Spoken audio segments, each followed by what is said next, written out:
இன்று காலை 11 மணி நிலவரப்படி தமிழ்நாட்டில் மொத்தம் 14 மாவட்டங்களில் 100 டிகிரி ஃபாரன்ஹீட்டை ஹீட்டை தாண்டி வெயில் பதிவாகியுள்ளதாக வானிலை ஆய்வு மையம் தெரிவித்துள்ளது. கூடுதல் விவரங்களை செய்தியாளர் மாணிக்கம் வழங்க கேட்கலாம். மாணிக்கம், வணக்கம். இது குறித்த விவரங்கள். வணக்கம். தமிழ்நாட்டில் இன்று முதல் 3 நாட்களுக்கு வெப்பத்தின் தாக்கம் காரணமாக வெப்ப அலை வீசுவதற்கான வாய்ப்பு இருப்பதா வானிலை ஆய்வு சொல்லியிருக்கக்கூடிய நிலையில இன்று காலை 11 மணி அளவிலேயே தமிழ்நாட்டின் பல்வேறு பகுதிகளில் வெயிலினுடைய தாக்கம் அதிகரித்திருக்கிறது.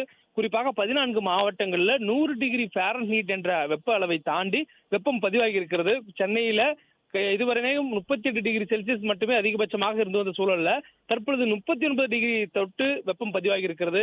இந்த டிகிரி செல்சியஸ் சொல்லும் பொழுது இது ஃபாரன்ஹீட்டில் சொல்லும் பொழுது நமக்கு 100 டிகிரி தாண்டிய வெப்பமாக சென்னையில் பதிவாகி இருக்கிறது. ஏற்கனவே வானிலை ஆய்வு அறிவுறுத்தியிருந்தது. இந்த மே மாதத்துடைய முதல் வாரத்துல நமக்கு தமிழகத்தின் உள் மாவட்டங்களுக்கு கூடிய வெப்பநிலையுடைய தாக்கம் படிப்படியாக வட மாவட்டங்களிலும் தொடரும் என சொல்லியிருந்தாங்க. குறிப்பாக வேலூர், திருப்பத்தூர், ராணிப்பேட்டை, சென்னை, திருவள்ளூர், காஞ்சிபுரம் ஆகிய மாவட்டங்களிலும் வரக்கூடிய நாட்கள்ல உள் மாவட்டங்கள் இருந்தது போலவே வெப்பத்தினுடைய தாக்கம் அதிகரிப்பதற்கான வாய்ப்பு இருப்பதா வானிலை ஆய்வு சொல்லிய நிலையில இன்றைய தினம் காலை 11 மணி அளவுல சென்னை, காஞ்சிபுரம், திருவள்ளூர், திருப்பத்தூர், திருப்பூர், விருதுநகர், நெய்வேலி, கள்ளக்குறிச்சி, கரூர், புதுக்கோட்டை, சேலம், சிவகங்கை, திருவண்ணாமலை, வேலூர் ஆகிய பகுதிகளில் அதிகபட்ச வெப்பநிலை 100 டிகிரி ஃபாரன்ஹீட்டை தாண்டி பதிவாகி இருக்கிறது. அதிகபட்சமாக காஞ்சிபுரம் மாவட்டத்தில் தான் இந்த வெப்பத்தினுடைய அளவானது அதிகரித்திருக்கிறது.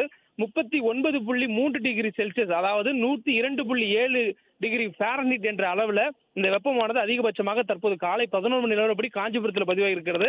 தொடர்ந்து ஒவ்வொரு பகுதிகளிலும் காற்றுடைய ஈரப்பதம் குறைவாக இருக்கக்கூடிய பகுதிகளிலும் அதே போன்று தரைக்காற்று அதிக அளவு வீசக்கூடிய உள் மாவட்ட பகுதிகளிலும் இன்னும் பகல் நேரங்களில் உச்சி பொழுதின் பொழுது வெயிலுடைய தாக்கம் மேலும் அதிகரிப்பதற்கான வாய்ப்பு இருப்பதா வானிலை ஆய்வு மையத்துடைய தற்போதைய முன்னெடுப்பு தெரிவிக்கப்பட்டிருக்கிறது. இதன் காரணமாக பொதுமக்கள் காலை 11 மணியிலிருந்து பிற்பகல் 3 மணி வரையிலும் வெளியே அவசியமற்ற காரணங்களுக்காக வருவதை தவிர்க்கும்படியும் வானிலை ஆய்வு மையம் அறிவுறுத்தியிருக்கிறது.